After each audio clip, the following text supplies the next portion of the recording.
This is not financial advice. This is not legal advice for entertainment and educational purposes only, and everything I say is my opinion. Please don't make any financial decision based on anything I say in these videos. That being said, hit the like button, subscribe button, all that YouTube algorithm stuff so you get the videos I put them out.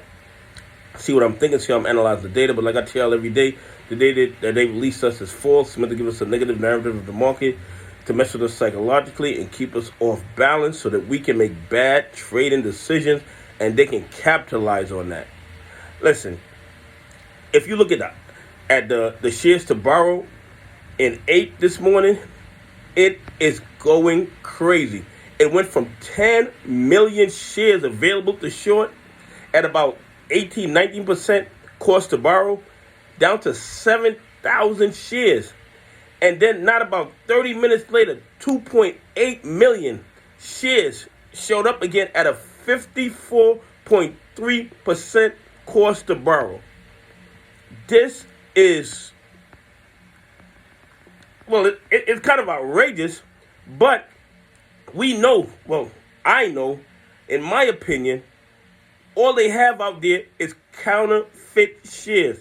That's why they can't move any of them overseas. But this morning, they're even having a problem with the counterfeit shares. I mean, the APE has become so volatile that they went from 10 million at about 18% cost to borrow to 7,000 at about 19-20% cost to borrow to 2.8 million at over 54% cost to borrow.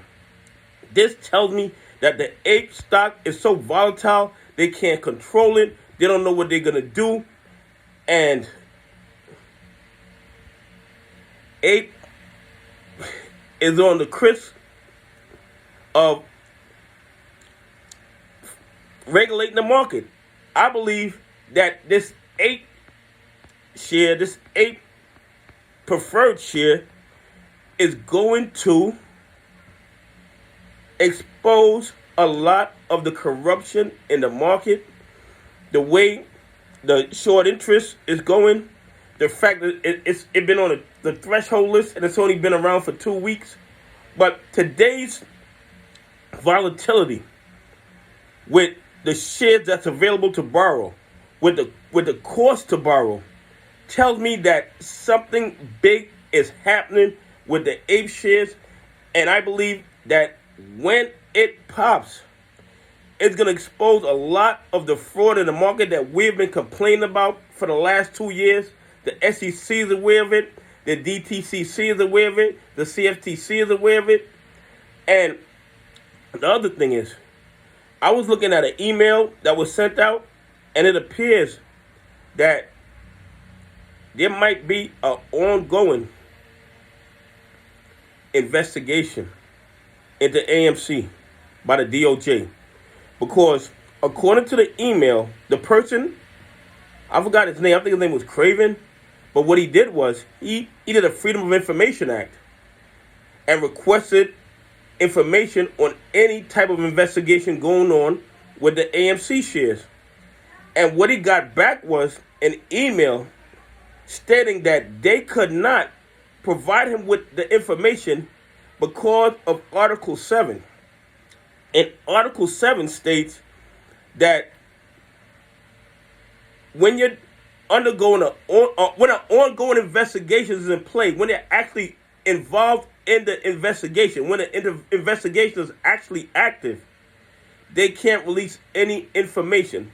So being they use that's Section 7 as the excuse for not giving him the information on any investigation on AMC shares leads me to believe that there's a current active investigation going on. We're not sure if it's about the shorting, if it's about the manipulation, if it's about the spoofing. We're not exactly sure what that investigation is. But based on reading that email, based on what Section 7 says, I believe that there is an active investigation going on involving AMC shares.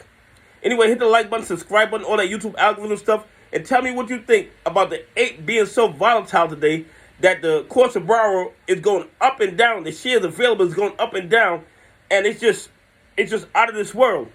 Anyway, I appreciate y'all on this journey with me. God bless.